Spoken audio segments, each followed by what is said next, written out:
Kasus karyawan selingkuh dengan bos viral di media sosial, istri dari bos tersebut dengan cepat melabrak selingkuhannya dan membawanya ke kantor polisi. Aina Aziz Lutfian memergoki suaminya selingkuh dengan karyawannya. Aina merasa sakit hati lantaran selingkuhan suaminya adalah DNA. DNA merupakan karyawan yang dipromosikan Aina menjadi manajer di perusahaan suaminya. Namun nyatanya DNA yang mengkhianati dirinya. Aina Aziz Lutfiani sudah mengangkat DNA yang tadinya menjadi sales menjadi manajer.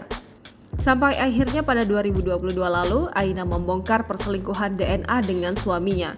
Tak tanggung-tanggung, Aina Aziz Lutfiani membawa DNA langsung ke kantor polisi.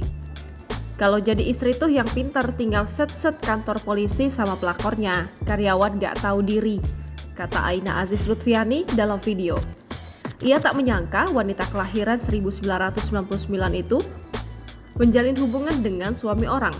Dikira istri sebodoh itu, kelahiran 99, anak kecil loh ini, udah senang sama suami orang.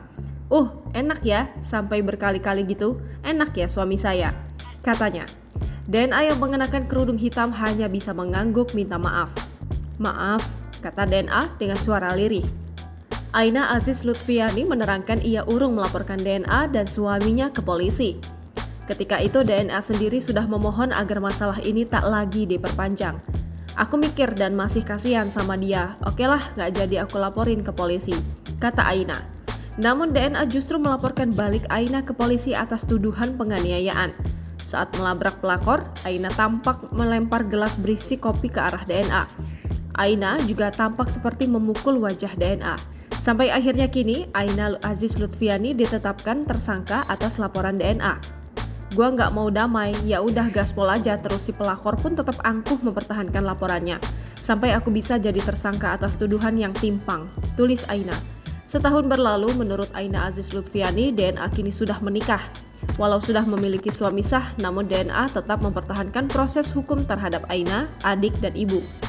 Sampai sekarang nih, udah jadi istri orang pun masih kekeh tuh laporan gak dicabut-cabut. Awas antar keburu naik ke media lagi makin pusing lo Dav. Mau ngomong apa sama mertua lo? Tulis Aina. Download Tribun X sekarang. Menghadirkan lokal menjadi Indonesia.